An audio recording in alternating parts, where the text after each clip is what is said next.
aujourd'hui, on va dans cette vidéo, d'accord, qui portera sur la formulation de béton. Donc, on va voir ensemble quels sont les objectifs de la formulation de béton, les principes de la formulation de béton, ainsi que les données de base pour faire une formulation de béton. Et bien sûr, la méthode d'accord, qu'on suit pour euh, fabriquer un béton. D'accord? Donc, quelle est la méthode qu'on va suivre pour réaliser une formulation de béton? D'accord? Donc, on va commencer par l'objectif. D'accord? Pourquoi je fais une formulation de béton? Donc, bien sûr, la formulation de béton est là. Un but, c'est quoi? C'est en fait de trouver les proportions, d'accord? C'est-à-dire les dosages, la quantité, d'accord? Des constituants, d'accord? D'un mélange qui est le béton. Ce mélange-là, qui est le béton, d'accord, j'exige des propriétés, d'accord, qu'il doit avoir, d'accord. Donc, quand je fais un mélange, quand je fais un béton, quand je veux fabriquer un béton, je sais très bien euh, quel béton je veux, d'accord. J'ai des propriétés, j'ai des objectifs à atteindre, par exemple, côté résistance, côté compacité et autres, d'accord. Et bien sûr, ma formulation de béton que je vais proposer, les dosages que je vais proposer, doivent m'assurer un coût minimal. D'accord? Donc la formulation, il doit être la plus économique possible. D'accord? Bien sûr, ça pour dégager bien sûr une marge bénéficiaire. D'accord? Pour les entreprises. Ainsi, bien sûr, que pour les maîtres d'ouvrage pour qu'ils soient sûrs que voilà, la formulation est la bonne ou la plus optimale. D'accord? Donc pour ceci bien sûr, donc nous avons bien sûr le béton, c'est quoi? Le béton, c'est une squelette granulaire inerte composée de sable, gravier et d'air. On dit inerte, donc inerte c'est quoi? Ça veut dire que ces constituants-là ce sont des constituants qui sont inactifs. Ça veut dire qu'ils ne vont pas réagir. On a déjà dit que dans le béton, il y a une réaction chimique qui se passe entre le ciment et l'eau. On a appelé ça l'hydratation de ciment. D'accord? Maintenant, dans le béton, nous avons le sable, nous avons le gravier et l'air. Donc ces composants-là, ils sont là physiquement, mais ils ne vont pas réagir avec le ciment ni avec l'eau, hein, normalement. D'accord? Donc avec cette squelette granulaire, avec quoi? Avec une pâte liante. Donc une pâte liante, elle est formée de quoi? Elle est formée de ciment, de l'eau, de l'adjuvant, d'accord? L'adjuvant, d'accord? Et de l'ajout minéral. Donc maintenant, l'ajout minéral, c'est quoi? L'ajout minéral, ça peut être des laitiers, d'accord? Des cendres volantes, d'accord? Ou par exemple de la fumée de silice, du calcaire, ainsi de suite, d'accord? Donc c'est n'importe quelle matière qu'on a jugée qui va bien sûr améliorer la qualité de votre béton. D'accord? Et bien sûr, les ajouts minéraux, ils permettent aussi de réduire un peu le dosage de ciment dans le béton. Et ça, c'est vraiment un objectif ou bien un besoin très demandé. D'accord? Donc, je passe maintenant au principe. Donc, quand on fait une formulation de béton, notre formulation de béton doit respecter deux principes. Le premier principe, c'est qu'il faut assurer un compromis entre la maniabilité et la résistance. Donc notre béton doit être résistant, mais en même temps, il doit être maniable. Maintenant, pourquoi on a dit que c'est un compromis? Parce qu'en fait, la maniabilité exige, bon, pour avoir un béton maniable, bon, tu dois sacrifier un peu de la résistance. Et si tu veux un béton résistant, tu dois sacrifier la maniabilité parce que pour avoir un béton maniable, normalement, il faut bien doser le béton en eau. C'est-à-dire il faut augmenter le dosage de l'eau. Mais si tu veux un béton qui soit résistant, on a déjà vu ça, il faut que le rapport E sur C, qui est le dosage de l'eau sur le dosage du ciment, doit être le plus petit possible. D'accord? C'est pourquoi il faut chercher vraiment un équilibre entre la maniabilité demandée et la résistance voulue. D'accord? Ça, c'est le premier principe. Le deuxième principe, il faut minimiser la porosité. D'accord? Donc, bien sûr, votre béton doit être résistant, mais aussi il doit contenir le minimum de pores, c'est-à-dire augmenter la compacité. D'accord? Pourquoi? Parce que si votre béton, il est poreux, il contient des pores. Des pores, ce sont les vides à l'intérieur du béton. Donc, cette porosité, d'accord, ça peut compromettre en fait la durabilité de votre béton. Donc, il faut savoir que plus le béton il est compact, donc plus le béton il est compact, il contient moins de vide, moins tu auras de problèmes. Moins, ou là, plus tu auras un béton, plus la durabilité de béton va augmenter. D'accord? Donc ces deux principes doivent être vérifiés, d'accord, dans votre formulation de béton. Les contraintes maintenant. Donc, je cherche un béton maniable. Donc, quels sont les paramètres qui jouent en fait dans la maniabilité? Donc, nous avons le rapport E avec le C, c'est-à-dire le dosage de l'eau avec le dosage de ciment. C'est-à-dire il faut chercher un bon mélange entre l'eau et le ciment, de telle façon à avoir la maniabilité demandée. D'accord? La résistance. Donc, pour avoir un béton résistant, il faut bien sûr avoir un rapport E sur L, E sur C qui soit optimal. D'accord? On a dit que pour des bétons normaux ou des bétons courants, il faut que le rapport E sur C soit proche de 0,5. Maintenant, si tu veux un béton plus résistant, il faut minimiser le E sur C. Si tu veux un béton plus maniable, le E sur C va augmenter. D'accord? Ou bien E sur L, c'est dans le cas où dans le béton, tu as des ajouts. D'accord? Parce que le L, le liant, c'est quoi? C'est le ciment plus l'ajout. Après, on passe à la compacité. Donc, on a déjà dit, pour avoir un béton durable, il faut qu'il soit compact. Et pour qu'il soit compact, il doit être moins poreux. D'accord?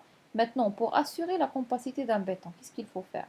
Donc, premièrement, le Dmax des granulats, il doit être bien choisi. Donc, on est d'accord que plus le Dmax des granulats il est petit, d'accord, moins tu auras de pores. Et plus tu as le Dmax est grand, plus tu auras de pores. Ça veut dire que plus le Dmax est diminue, plus le Dmax diminue des granulats, plus cette compacité-là, elle va augmenter. La granulométrie, bien sûr, le type de la granulométrie ou le type de granulométrie des granulats qu'on va utiliser joue un rôle très important dans la compacité. D'accord? Donc, bien sûr, si vous avez un granulat avec une granularité uniforme, une granularité qui est bien répartie, bien sûr, et continue aussi, donc ça va vraiment augmenter la compacité. Et aussi le pourcentage de fines, parce que qu'est-ce qui va remplacer les vides? C'est en fait les fines. Qu'est-ce qui va remplir en fait les vides? C'est les fines. Donc bien sûr, votre béton doit contenir un pourcentage optimal de fines. Maintenant, on va passer au remplissage. Donc maintenant, pour le béton, je dois être sûr que la formulation que je propose donne exactement un mètre cube. D'accord? Parce que si j'assure pas cette règle-là, cette condition-là, donc j'aurai une formulation, peut-être j'aurai deux cas en fait. Soit la formulation donne plus que 1 mètre cube, soit la formulation donne euh, moins que 1 mètre cube. Le premier problème, le premier cas en fait, si vous avez sigma dvi donne plus que 1 mètre cube. Ça veut dire quoi? Ça veut dire quoi? Ça veut dire quoi? Ça veut dire que lors de bétonnage, tu constates que il te reste encore de béton. D'accord? Et bien sûr, ça c'est une gâchée. D'accord? C'est une perte de matériaux. Donc il ne faut pas faut fabriquer plus que le nécessaire. D'accord? Donc il faut vraiment prendre en compte que la formulation donne exactement 1 mètre cube. Mais bien sûr, nous on ne fabrique pas exactement le 1 mètre cube, mais il faut prendre en compte les coefficients de perte. D'accord? Mais pas aller vers des quantités très importantes. D'accord? Le cas numéro 2, qui est aussi un cas qui n'est pas souhaité, c'est que la somme des VI donne une quantité moins que 1 mètre cube. Et ça, c'est plus grave. Parce que quand tu vas commencer à bétonner, tu vas te retrouver avec un coffrage qui n'est pas encore rempli. D'accord? Donc, il y a un manque de béton. Donc ici, la solution, c'est quoi? Donc en fait, s'il n'y a pas de solution, tu ne peux pas attendre, d'accord, jusqu'à mélanger un autre béton et le faire verser dans votre coffrage. Ça c'est du n'importe quoi. Mais qu'est-ce qu'on va faire? Donc bien sûr, il faut démolir tout, il faut tout faire, tenir, refaire en fait, d'accord, des débuts. D'accord? Donc dans les deux cas, ça pose vraiment un problème. D'accord. Donc maintenant, quelqu'un qui va faire la formulation de béton, c'est pas quelqu'un qui va entrer d'accord, dans un laboratoire et essayer de faire la formulation indépendamment de l'ouvrage, indépendamment des données qu'il doit collecter par rapport à l'ouvrage qu'on va réaliser. Bien sûr, on sait très bien que ce béton que je veux fabriquer, il va servir à construire un ouvrage. D'accord? Donc, je dois quand même avoir quelques informations, ou bien le maximum d'informations sur la nature de l'ouvrage. Donc, premièrement, je dois avoir les attentes. Je dois connaître les attentes du maître d'œuvre. N'oublie pas que le maître d'œuvre, c'est la personne la plus concernée et la plus proche en fait de la conception. C'est elle qui a fait la conception de l'ouvrage. Donc, il sait très bien de quel béton il faut ou bien avec quel béton il faut travailler. D'accord? Donc ici, on parle d'architecte, de bureau d'études, d'entreprise, de travaux, de clients, ainsi de suite. D'accord? Deuxième chose, c'est qu'il faut lire les documents normatifs contractuels. Ça veut dire quoi les documents normatifs contractuels? Je veux dire le cahier de charge, d'accord, bien sûr, et les autres documents qui sont concernés par l'ouvrage. D'accord? Aussi, l'environnement. Donc, l'environnement aussi, c'est un paramètre très important dans la formulation de béton. Pourquoi? Parce que quand tu fabriques un béton, tu le fabriques pour vivre dans un milieu. Donc, il doit supporter en fait les conditions climatiques, les conditions hydrologiques et aussi les données, l'agressivité de l'environnement. D'accord? Donc, les données climatiques, c'est les températures. Donc, je dois savoir la température minimax de l'environnement où va vivre mon béton ou ma structure, bien sûr. Les données hydrologiques, je dois connaître les précipitations, les débits si je suis sur un courant d'eau, un cours d'eau par exemple, ou une rivière. D'accord? Les données sur l'agressivité, est-ce que l'environnement contient des agents qui sont agressifs, par exemple le sel, est-ce que c'est un environnement où il y a des acides qui vont bien sûr attaquer mon béton et les armatures. D'accord? Ensuite, donc, quelles sont les valeurs des caractéristiques imposées par la note de calcul? On a déjà dit que quand on fabrique le béton, on le fabrique pour atteindre une résistance. Donc, c'est ça, FC28, c'est la résistance à la compression de béton après 28 jours. FC3 jours, c'est la même chose, c'est la résistance à la compression après 3 jours, le module d'élasticité, ainsi de suite. Donc, ça, ce sont des paramètres d'accord, utilisés par le bureau d'études dans la note de calcul. Donc, il faut les prendre en compte dans la formulation.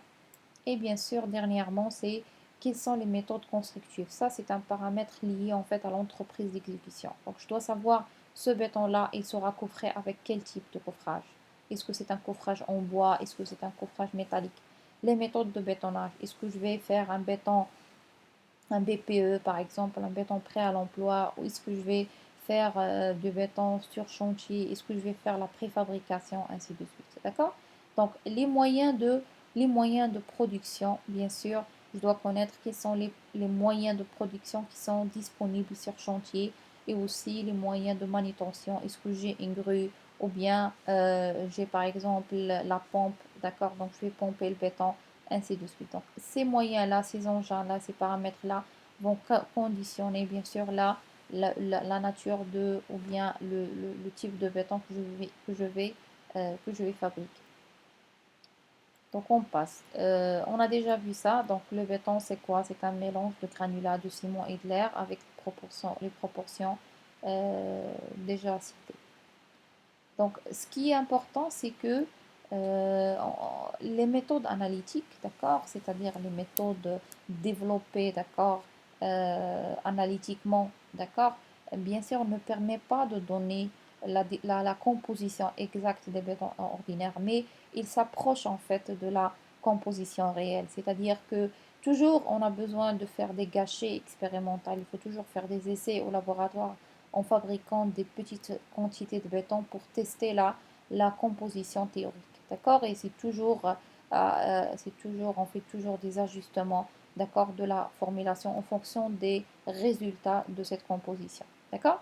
Mais bien sûr, l'expérience aussi joue un rôle très important parce qu'il permet de minimiser les tâtonnements. Il va et vient entre la partie théorique, la partie formulation théorique et la partie expérimentale. D'accord? Donc, les données maintenant. Donc, quand je vais faire une formulation de béton, je dois avoir quoi comme données? Donc, premièrement, je dois connaître l'épaisseur minimale des coffrages. D'accord? Mon coffrage fait combien d'épaisseur? la disposition des armatures. Bien sûr, on a déjà parlé que plus tu as une structure euh, qui contient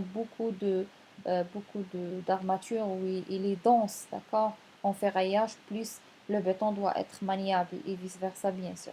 Les granulats, donc je dois connaître la nature des granulats. Est-ce que je vais utiliser des granulats roulés, des granulats siliceux, des granulats concassés, ainsi de suite. On va voir ça, comment on va introduire ces paramètres dans la formulation de béton. La qualité aussi des granulats, la propreté des granulats, la densité des granulats, l'absorption aussi des granulats et les courbes granulométriques. Donc, ce sont des données qu'on va utiliser lors de cette formulation de béton. La résistance moyenne visée, donc ça euh, c'est une information très très importante. Pourquoi? Parce que en fait, il y a une différence entre la résistance moyenne visée, c'est la moyenne visée qui est égale à FC et FCK. D'accord? FCK, c'est ce qu'on appelle la résistance caractéristique de béton. D'accord? En fait, là, quand on fait par exemple la mesure ou le calcul de la résistance, l'essai de résistance de béton, on le fait avec des échantillons, d'accord? Mais les échantillons ne donnent pas tous la même valeur. Donc nous avons des valeurs qui sont avec un écart, d'accord? Nous avons une valeur minimale, une valeur maximale. Donc, qu'est-ce qu'on fait? On prend en fait la moyenne, d'accord? On prend la moyenne. Donc, des fois, on prend la moyenne, mais théoriquement et logiquement parlant, ça, c'est pas trop sécuritaire. Parce que quand tu vas prendre la moyenne, tu n'es pas sûr que ton béton dans une structure, par exemple, va donner une valeur moins que cette moyenne-là. Par exemple, j'ai fabriqué trois échantillons, d'accord? F1, F2, j'ai F1, F2, F3, et je fais la moyenne entre F1, F2 et F3. D'accord? Comment être sûr que lors de cette formulation de béton, mon béton ne va pas tomber dans la valeur minimale, d'accord? Pas la valeur moyenne, d'accord? Donc, dire la moyenne, c'est vraiment pas trop sécuritaire. Donc, c'est pourquoi on travaille par FCK. FCK, c'est la résistance caractéristique, c'est-à-dire on va prendre la valeur en éliminant 5% des échantillons, d'accord, qui donnent des valeurs très très petites par rapport à la moyenne, d'accord? Donc, tout ça pour rendre un peu la formulation plus ou moins optimale économiquement et aussi bien sûr d'être toujours dans le côté sécuritaire. D'accord? Donc maintenant, comment tu vas calculer ta résistance? Donc là, quand on va faire la formulation de béton, on travaille par FC, pas FCK. D'accord? Donc comment on fait? Si on fonctionne de la valeur de FCK, donc si vous avez FCK inférieur à 25 mégapascales, vous allez prendre toi, FC égale à FCK plus 5 mégapascales. Et si vous avez FCK supérieur à 25 mégapascales, strictement, vous allez ajouter 6 mégapascales. D'accord? C'est comme des coefficients de sécurité. D'accord? C'est comme des coefficients de sécurité. Après, la donnée aussi, nous avons la classe vraie de ciment. Donc, il faut avoir une idée sur la classe vraie de ciment. Ça veut dire quoi la classe vraie de ciment? C'est la résistance réelle de ciment. C'est en faisant un essai, d'accord, avec un échantillon de ciment qu'on a sur chantier, qu'on a acheté, qu'on va utiliser, d'accord, fabriqué, amorti bien sûr, et tester-le après 28 jours, après 3 jours, et chercher la valeur de FMJ. Donc, c'est une valeur de laboratoire, d'accord? Et bien sûr, je dois connaître la maniabilité visée, d'accord? C'est-à-dire la valeur de l'affaissement, et bien sûr savoir le serrage disponible, c'est-à-dire est-ce que ce béton sera serré, est-ce que par compactage, est-ce que c'est par vibration ou bien damage, d'accord? Donc, c'est en fonction du type de serrage, en fonction de la valeur de maniabilité, en fonction de ces données-là, que je vais bien sûr entamer ma formulation de béton. Donc, les dimensions maximales des granulats, bien sûr, c'est en fonction de l'usage. Donc, qu'est-ce qu'on va faire avec? D'accord? Est-ce qu'on va réaliser des murs, on va réaliser des semelles, on va réaliser des piles de pans. Et aussi, c'est lié aussi à la disponibilité sur le marché. Des fois, on exige une dimension alors que le marché, on ne trouve pas. D'accord? Et bien sûr, à d'autres limites à observer. Donc maintenant, on va passer bien sûr au dosage de l'eau. On a déjà parlé que le dosage de l'eau, c'est le dosage le plus important et le plus déterminant dans la formulation de béton. D'accord? Vraiment trouver le dosage adéquat de l'eau ça peut vraiment garantir la qualité de votre béton.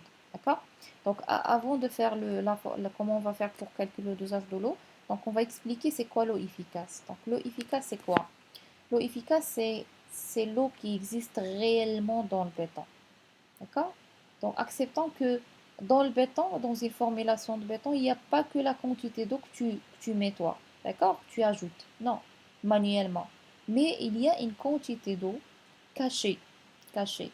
Cachée où exactement? Cachée, par exemple, derrière la teneur en eau des granulats. Donc, nous, sur chantier ou dans la production de béton, dans la réalisation réelle, dans la réalisation sur chantier, les granulats qu'on utilise, ce sont des granulats qui sont à l'état initial, à l'état humide, bien sûr. Ce sont des granulats qui ne sont pas chauffés. D'accord? Ce qui fait que la plupart du temps, les granulats qu'on utilise sont des granulats qui sont humides. Donc, qui sont humides, ça veut dire qu'ils contiennent une quantité d'eau. Donc, cette quantité d'eau, il va s'ajouter bien sûr à la quantité d'eau que vous allez ajouter dans la bétonnière. D'accord? Et bien sûr, si je tiens compte aussi l'absorption des granulats, donc les granulats, s'ils contiennent des fissures, ils contiennent des pores aussi, d'accord? Donc les granulats aussi peuvent absorber une quantité d'eau, d'accord? Une quantité d'eau, d'accord? Donc maintenant, comment je peux évaluer cette eau efficace? C'est quoi? La formule, c'est simple, c'est l'eau efficace est égale à l'eau introduite dans la bétonnière, d'accord? Donc l'eau que tu vas ajouter manuellement, ça, d'accord? Plus l'eau totale apportée par les granulats, c'est-à-dire quoi? Donc à partir de la teneur en eau des granulats, donc le sable et le gravier, et l'adjuvant bien sûr. N'oublions pas que l'adjuvant il est ajouté dans le béton, d'accord, à l'état liquide, mais normalement c'est sous forme de poudre, donc on ajoute une quantité d'eau. Donc cette quantité d'eau, bien sûr, il va s'ajouter à la quantité d'eau déjà donnée, d'accord, moins l'eau absorbée dans les pores. Donc les pores aussi donc, vont absorber une quantité d'eau, donc soit par capillarité, ça, d'accord, ou bien ils vont être absorbés à l'intérieur des fissures et des pores. D'accord? Donc, on va faire un exercice maintenant. Comment je peux calculer cette eau efficace? Donc, nous avons ici la formulation qui donne le dosage de l'eau est égal à 180 litres. Donc, pour un mètre cube de béton, nous avons E égal à 180 litres par mètre cube, donc introduite dans la bétonnière. Donc, ça, c'est l'eau qu'on va ajouter manuellement.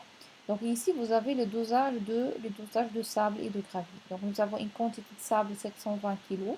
Donc, bien sûr, ça, c'est la quantité de sable à l'état sec.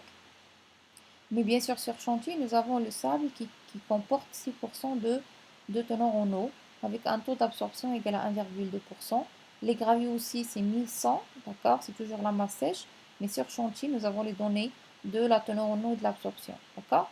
Donc, W égale à 3%, l'absorption égale à 0,8%. Et ici, nous avons l'adjuvant égal à 5 litres par mètre cube.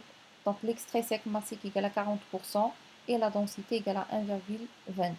Maintenant, pour calculer l'eau efficace, d'accord, pour calculer l'eau efficace. Donc, déjà, il faut savoir que la formulation de béton, toujours, il est donné avec les masses sèches. Pourquoi? Parce que les masses humides, elles ne sont pas constantes, d'accord, elles sont variables. Donc, les valeurs de W, les valeurs de l'absorption, ils sont pas fixes, ils changent, d'accord? Donc, bien sûr, au niveau de laboratoire, je ne peux pas déterminer la formulation avec les masses humides parce que je n'ai pas cette donnée-là, d'accord? Et c'est variable. Donc, je dois la fixer avec des masses qui sont sèches, bien sûr, d'accord? Maintenant, l'adjuvant égale à 5 litres. Donc, ici, nous avons extrait sec massif, d'accord? Donc, l'extrait poudre, d'accord? C'est 40% par rapport à la masse de l'adjuvant. Et la densité, bien sûr, c'est 1,22. Donc, comment on va faire les calculs? Nous avons l'eau efficace, donc quoi? C'est la formule, c'est 180 qui est l'eau ajoutée dans la bétonnière, plus maintenant la quantité d'eau apportée par les granulats, d'accord, à partir de la teneur en eau. Donc on sait que la teneur en eau, c'est la masse de l'eau, la quantité d'eau divisée par la masse sèche. Ce qui fait que la quantité d'eau égale à 720, qui est la masse sèche de sable, fois la teneur en eau. Plus l'absorption, c'est la même chose. Donc l'absorption, c'est toujours la quantité d'eau absorbée divisée par la masse sèche. Ce qui fait que la quantité d'eau absorbée, pardon, ici c'est la quantité de gravier, donc j'ai 1100 kg de gravier avec les 3% de teneur en eau. Donc la même formule ici appliquée pour le sable et pour les graviers. Donc je vais multiplier la masse sèche fois la teneur en eau qui va donner bien sûr la quantité d'eau apportée par les granulats. et ici la quantité d'eau apportée par le sable. Ici 5 fois 1,22 fois 0,6. Donc pourquoi? Parce que ici on a dit que vous avez 40% de masse, donc la poudre en fait, il représente 40% de la masse de l'adjuvant. D'accord? Donc j'ai adjuvant, j'ai la masse de poudre égale à 40%. Ce qui fait le reste, qui est la quantité d'eau, il représente combien? Il représente 60%. Donc c'est 0,6 fois la masse de l'adjuvant.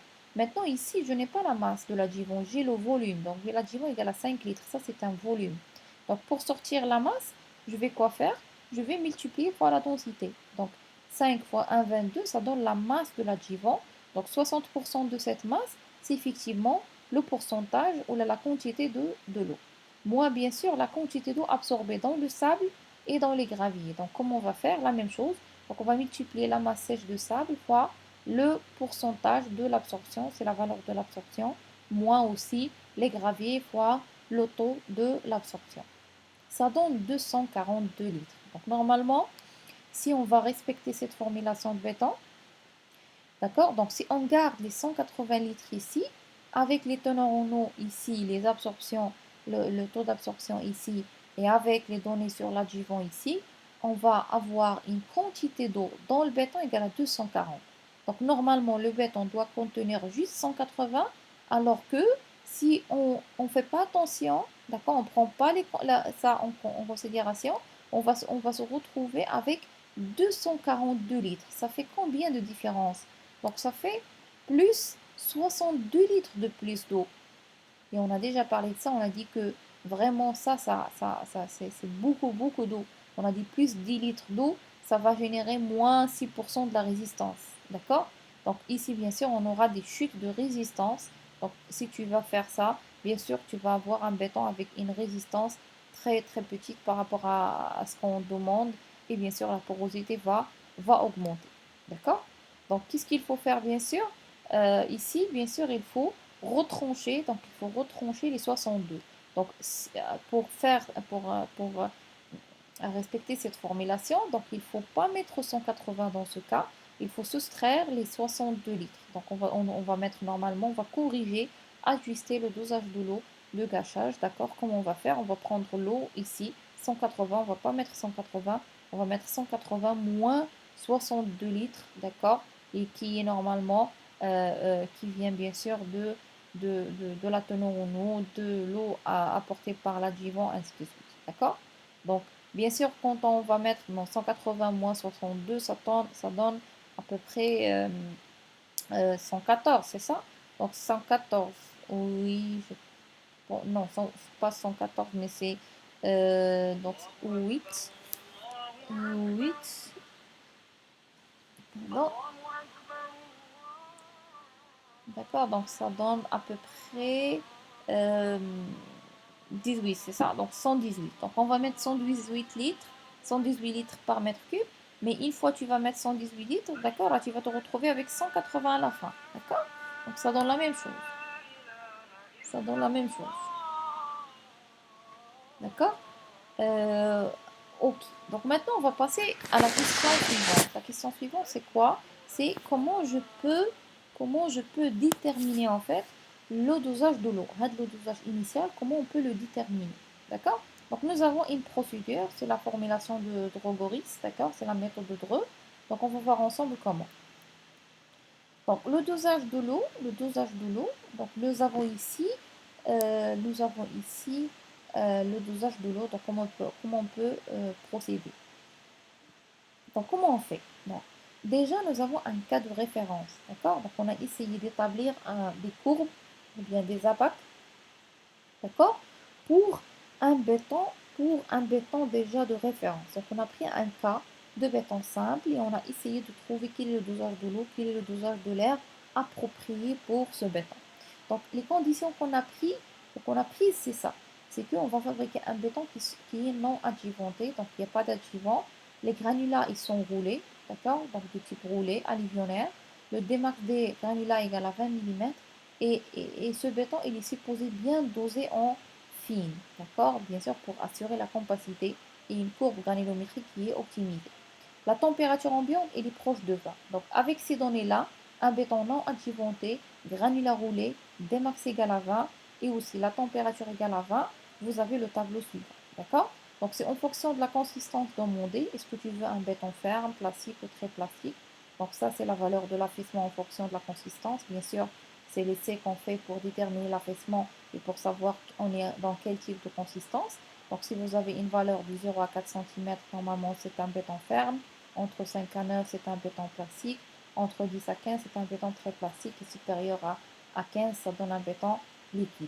D'accord? Donc, vous avez le dosage de l'eau ici, le dosage de l'air. Donc, si par exemple, tu veux un béton plastique, donc il faut mettre normalement 190 litres par mètre cube. Et là, le dosage de l'air doit être dans les environs de 20 litres par mètre cube.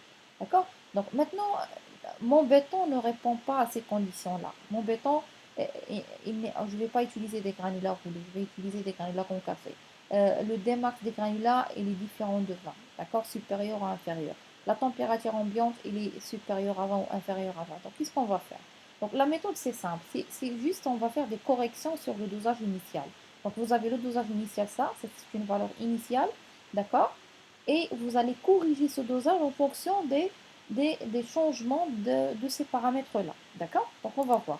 La première correction. Donc, nous avons la première correction ici. Nous avons un tableau qui vous donne les coefficients multiplicateurs. Ça veut dire on va multiplier avec, d'accord, de E et de A. Donc, ces valeurs-là, ces coefficients-là, on va les multiplier fois E et fois A, d'accord, pour trouver la valeur maintenant ajustée. Donc, on dévarie. Donc, vous pouvez remarquer ici, c'est quand vous avez D égale à 20 mm, le coefficient multiplicateur est neutre. Donc 1, ça veut dire que tu ne vas rien faire. On va garder les mêmes valeurs initiales. Mais si vous avez un Dmax inférieur à 20 ou supérieur à 20, vous avez des chiffres ici. D'accord? Donc vous allez multiplier fois ce chiffre-là. Par exemple, si je vais utiliser un granulat avec des granulats avec Dmax égal à 16, ce qui fait que je dois multiplier la valeur de E initiale fois 1,05. Si j'ai par exemple Dmax égal à 40, je vais multiplier fois 0,87. D'accord? Donc ainsi de suite. Donc ça c'est le premier tableau. La correction numéro 2, il vous dit quoi? Il vous dit que si les granulats ils sont concassés, on a dit que dans l'exemple, dans le cas de référence, c'est ça, on a dit qu'on a utilisé des granulats roulés. Donc maintenant, si vous avez des granulats concassés, donc qu'est-ce qu'il faut faire? Il faut encore corriger le dosage de l'eau. Donc il faut majorer E, qui est le dosage de l'eau, et majorer A, qui est l'air, de 10 à 15%. D'accord? Donc on va rajouter 10% de la quantité d'eau. C'est-à-dire, on va multiplier fois entre 1,1 et 1,15. D'accord? Donc, vous allez encore multiplier votre dosage de l'eau, d'accord, par un coefficient entre 1,1 et 1,15. Bien sûr, vous avez le choix de choisir la valeur qui vous chante. D'accord? Donc, ça, c'est dans le cas où vous avez des granulats concassés. Mais bien sûr, si vous avez des granulats qui sont roulés à l'ivionnaire, donc bien sûr, vous allez garder le même dosage de l'eau. La troisième correction ici, nous avons les coefficients multiplicateurs de E, donc juste E. Pourquoi? Parce qu'on va parler de la température. Bien sûr, la température n'agit pas sur l'air, d'accord? Donc il agit effectivement sur le dosage de l'eau. Donc remarquez aussi ici, quand vous avez la température ici égale à 20, qui est la valeur de la initiale, d'accord, par exemple de l'exemple ou là du cas de référence, donc, quand vous avez la température égale à 20, le coefficient multiplicateur, il est neutre. Donc, on ne va rien faire. Donc, quand est-ce qu'on va multiplier par ces coefficients-là? C'est quand vous avez des valeurs moins ou supérieures à 20. Donc, par exemple, si la température est de 30 degrés, vous allez multiplier encore votre E par 1,08. Si vous avez une température de 10, vous allez multiplier par 0,96. D'accord? Donc, bien sûr, plus la température augmente, plus il faut prévoir une quantité plus d'accord d'eau. Donc, la quatrième correction, c'est lié en fait au délai. Donc, si vous avez un délai supérieur à 30 minutes, ça veut dire quoi un délai supérieur à 30 minutes? Ça veut dire la durée entre le malaxage, d'accord, le premier malaxage et le coulage. Donc, le béton va rester combien de temps à l'extérieur? D'accord? Avant sa mise en place dans le coffrage. Donc, si vous avez un délai qui dépasse 30 minutes, ici, il faut viser une classe de maniabilité supérieure. Ça veut dire quoi? Ça veut dire Si dans le cas normal, vous avez un délai inférieur à 30 et on vous demande de fabriquer un béton plastique, ici, plastique, d'accord? Donc vous allez travailler avec un béton plastique. Mais si vous avez un délai qui est supérieur à 30 minutes, d'accord? Vous n'allez pas fabriquer un béton plastique. Non, vous allez fabriquer un béton très plastique. Pourquoi? Parce que le délai il est supérieur à 30 minutes, d'accord? Donc vous allez changer la maniabilité. Bien sûr, si je change la maniabilité, automatiquement les valeurs initiales que j'ai prises vont changer, d'accord? Vont changer. Par exemple, dans le cas d'un béton plastique, on a un dosage d'eau égal à 190.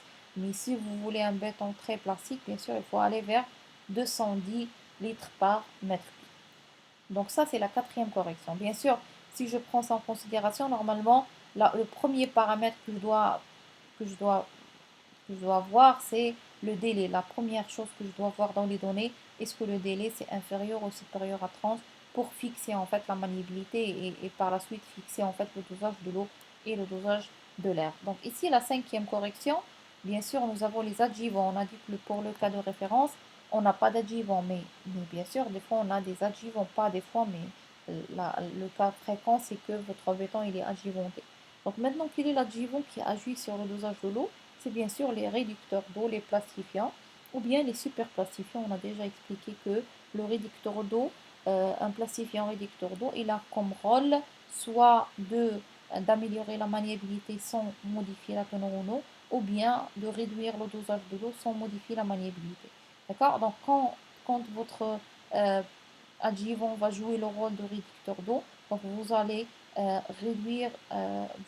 pouvoir réduire le dosage de l'eau donc de moins 5% au plus, d'accord? Et si vous allez utiliser un super placivium, vous pouvez encore réduire davantage le dosage de l'eau, donc de moins 12% au plus, d'accord? Donc bien sûr ici, le dosage de l'eau va être diminué de 5% et dans le cas d'un super placifiant de 12%. Bien sûr, je peux avoir d'autres pourcentages, d'accord, en fonction du type de placifiant. Donc, on va passer maintenant à un exercice d'application. Donc ici, on veut livrer un béton plastique à 15 degrés Celsius qui sera mis en place après 1 heure avec des granulats concassés, des max égal à 25 et un plastifiant qui égale à moins 6% d'eau. D'accord? Donc, comment on va faire? C'est très simple. Donc, il faut juste fixer en fait les valeurs initiales. Donc, ça, c'est la valeur initiale. Donc, pourquoi on a pris 210 litres? Donc, vous voyez ici que le délai, il est 1 heure. Ça veut dire qu'il est supérieur à 30 minutes. Donc, vu qu'il est supérieur à 30 minutes, donc vous allez, donc on va revenir sur les tableaux, le tableau initial. Donc, nous avons ici, si vous avez un béton plastique, d'accord, normalement, il faut utiliser 190. Mais vu que le délai est égal à 1 heure, donc on va aller vers 210. Donc, on a changé la maniabilité parce que le délai, il est supérieur à 30 minutes. D'accord, donc je continue. Je reviens sur l'exercice, d'accord? Donc j'ai ici 210, d'accord? 210 fois, fois 0,95, d'accord? Fois 1,10 fois 0,98 98 fois 0,93, d'accord? Donc ces valeurs-là, ce sont les coefficients, d'accord? En fonction de ces paramètres-là, d'accord? Dmax égale à 25, vous avez des granulats concassés, donc on a dit entre 1,10 à 1,15, donc on a pris 1,10, toujours on cherche à minimiser le dosage de l'eau. On sait très bien que plus tu mets d'eau dans le béton, moins tu auras de résistance. D'accord? Donc toujours on cherche la valeur, on utilise la valeur la moins, d'accord? La valeur qui donne le moins, bien sûr. Il ne faut pas aller vers des quantités très importantes. D'accord? Donc, et bien sûr, ici nous avons 15 degrés. D'accord? Donc on va utiliser 0,98 d'après le tableau. Donc, je ne sais pas, mais je peux revenir, d'accord? Donc 0,95 c'est pardon, c'est par rapport à des max. 0,80, oui, donc 0,95 ici, 0,95 ici, c'est par rapport à 15 degrés. Et j'ai encore pour la température, pour le Dmax, j'ai 25, donc d'où vient 0,95. D'accord, donc c'est juste une multiplication par les différents coefficients en fonction de la valeur de Dmax, de la température et bien sûr du type de granule. D'accord? Donc ici, j'ai E égale à 210, d'accord, fois 0,95 fois 1,10 fois 0,98 fois 0,4, ça donne 202. Donc, on a trouvé le dosage de l'eau dans ces conditions-là. D'accord? Donc, pour le cas de référence, normalement, c'était 210, mais avec le changement ici, avec nos données ici, on est à 202 litres. D'accord? Bien sûr, ici, en utilisant des granulats qui sont secs, bien sûr. D'accord? Donc ici, l'air, donc on a 20 et on va la multiplier d'accord, par rapport au Dmax, donc 0,95, et par rapport au granulat concassé, indice, bien sûr, la température et bien sûr, ça c'est par rapport à moins 6%, donc il vous reste 0,94. Donc l'adjuvant et la température ne changent pas, d'accord, le dosage de l'air. D'accord? Donc j'espère que c'est clair pour cette partie-là. D'accord? Donc je pense que donc nous avons une autre vidéo bien sûr sur la deuxième partie.